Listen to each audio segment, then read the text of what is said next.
My first video discussing the events of July 1st, 2016. If you expect any Bruins talk, this is not the video for you. There will be another video up where I cover their moves exclusively. Now obviously I can't talk about every move because my god, there were a lot of them, but I will discuss what I thought to be the most intriguing and surprising moves of the day. Starting off with Milan Lucic to Edmonton, 7 years, $6 million per, a massive deal, no movement clauses, intact. And personally, I know it's a very controversial deal. I think it's a great one. Now I'll get into the David Backes deal later on in the Bruins video, but I will say this, had the Bruins made this signing, had they signed Lucic rather than David Backes, I don't think I'd be disappointed. The big question is, can Lucic's body hold up? We all know how quickly power forwards and their bodies break down. Can his production numbers stay at the level that they currently are? It is a big risk in a typical Peter Chiarelli contract, but it could pay off. Besides, I would rather see him in Edmonton at the end of the day, or even Dallas rather than Montreal, as rumored, his goal scoring, his playmaking, and overall production and generation numbers are that of a first-line player. If we're going to be honest here, he had a great season in LA, and now we'll see if he can keep that going and replicate that in Edmonton. James Reimer to the Florida Panthers, 5 years, $5 million in the first season, 3 per in the last 4 seasons. A great deal for perhaps the most underrated goalie in the NHL. And when you look at the Panthers now with the goaltending core of Luongo, Reimer, and Reto Berra, things are looking good. Sure, Luongo might not be fully healthy by the time the season starts, but the Panthers are really gearing up to be serious contenders. You have this move, along with now having Bjugstad, Barkov, Yandel, and Ekblad being locked up long term. It's a dangerous team, but for me, the big question is, how long can the future Hall of Famer in Roberto Luongo hold on? Andrew Ladd to the New York Islanders, 7 years, a front-loaded contract with a $5.5 million average and with no movement clauses in place.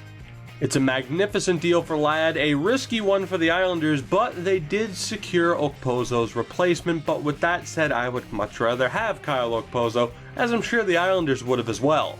Since we're talking about him, Okposo surprisingly signs with Buffalo over Minnesota. They backed up the money truck that they almost surely would have backed up for Steven Stamkos. 7 years on another front-loaded deal with no movement clauses in place. First $8 million per average, then 6, and then 4. Okposo has Andrew Ladd beat in terms of production, although they are both relatively the same in terms of possession. Both teams get a top 6 player, and Buffalo has their safety net if Jimmy Vesey signs elsewhere. David Perron back to the Blues, 2 years at $3.75 million. He's an interesting player, a good possession game, good production numbers, just not the sexiest name to bring in after losing your captain, but a more than serviceable player. Franz Nielsen gets paid. Oh my god, Detroit handing the 32-year-old a 6-year, $5.25 million contract. Just wow. He's definitely an NHLer, although some would argue bottom 6, although if that team's weak enough, you could argue top 6. Let me say this, Detroit made me feel a hell of a lot better about the Backes signing after this deal. That is a crazy contract, to say the least. As expected, Brian Campbell returns to the Blackhawks on a pretty friendly contract. It became pretty obvious in the days leading up to July 1st that this is where he would sign, but I still can't say that I'm not disappointed. I think he would have been a great fit in the black and gold. And Dan Hamhuis, someone else who also would have looked pretty damn good in a Bruins uniform, signs in Dallas. That is one hell of a pickup for them, signing a true top 4 defenseman. Eric Staal to the Minnesota Wild, and look, I know he's been trending downward. 39 points in 83 games last season between Carolina and the New York Rangers is certainly not what you would expect from him, especially the thought of him being pointless through 5 playoff games in New York. But this is still Eric Staal, and this could be the steal of the offseason. 3 years at $3.5 million. You know who else makes $3.5 million? Lars Eller, Cam Atkinson, hell, Matt Reed is making more money than Eric Staal. It would be hypocritical of me to say, after judging the Habs for trading Subban and acquiring Shea Weber, someone who at this point I think is known more for reputation rather than stats, it'd be hypocritical of me to just be like, oh, it's Eric Staal, but he's still a top 6 player. His shot generation and possession game is off the charts, and he could be the missing piece that turns the Minnesota Wild into a true playoff contender. This could be the steal of this free agency.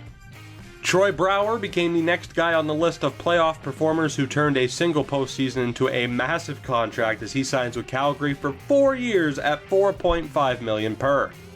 13 points in 20 playoff games with St. Louis is no joke, but the stats don't lie. He is third line at best, and for $4.5 million per, I would have much rather just called somebody up from Stockton. Stuart Percy, Chad Ruedel, and David Warsofsky all to the Pittsburgh Penguins. Not the sexiest names, but they lost Ben Lovejoy to the Devils, which was a solid deal, by the way. He's a borderline second pairing guy, and there's obviously no denying what Lovejoy did for the Penguins in the playoffs. The Penguins also might lose Justin Schultz, but these three provide very solid depth, solid, cheap signings by Jim Rutherford, who himself signed a 3-year contract extension. Things are looking great for the defending champions moving forward. Tom Gilbert to LA, and the only reason I bring this up is because I thought for sure he was coming to Boston. I'm glad they dodged that bullet. He is a legit sixth defenseman, so at least LA has their replacement for Luke Schenn. A little bit of goalie talk as Alex Stalock gets a chance to revive his career in Minnesota. Chad Johnson presumably gets the backup job behind Brian Elliott in Calgary, with Kari Ramos still unsigned. Al Montoya gets the fight for the backup spot in Montreal. Have fun with that if Carey Price goes down. Jeff Zatkoff signs for LA, seemingly confirming that Marc-Andre Fleury, I know they've said it before, but you never know. Look at Marc Bergevin. They can say one thing and do something less than a week later, but seemingly confirming that Fleury stays in Pittsburgh for the next season, and they'll find a backup later on. And guys, there's so many minor, or not minor, but minor for lack of a better term, just so many signings that I just really can't take too much time to talk about. For example, Tampa re-signing Vasilevsky and Victor Hedman. The Battle of Florida is going to be intense, but what can I really say about that? It's just Tampa securing the fact that they are potentially the favorite coming out of the East next season. Jake Allen resigns in St. Louis, as we all expected. As far as other signings, Matt Martin to Toronto was certainly interesting, and for that price, I honestly wouldn't have minded the Bruins picking him up. I mean, obviously, he fits the mold for what the Bruins want to do. Sergei Plotnikov signs with SKA St. Petersburg of the KHL. He, along with Panarin, were the next big things coming from the KHL. It worked out for one of them. Unfortunately, Plotnikov was not that guy. And then other deals, Chris Stewart to Minnesota, Chimera to Brooklyn, Jamie McGinn to the Desert, Fiddler's a Devil, Dale Weiss is a Flyer, Victor Stahlberg a Hurricane, Yannick Weber to Nashville, so if he takes number 6, you guys can still use that jersey out there. Sean Mathias to Winnipeg, Grabner and Gerby to the Rangers, Colborne and Tootin to the Avalanche, Vanek to Red Wing, Bodker signed, but I can't go in depth about that, but I will say this, the last move I want to talk about is perhaps the most controversial, and my God, Marc Bergevin is the gift that keeps on giving. Alex Radulov, however you want to pronounce it, to the Canadiens, and for a team that hates people with attitude problems, this is goddamn hilarious. An enigma, a very polarizing figure, and you hand him $5.75 next season, and yes, it's a 1-year deal, but man, one way or another, Montreal is going to be a very interesting team to watch on and off the ice. And all of this, guys, in just one day. Now's the time where I have to say, let me know what you thought of the events of the day down in the comments below.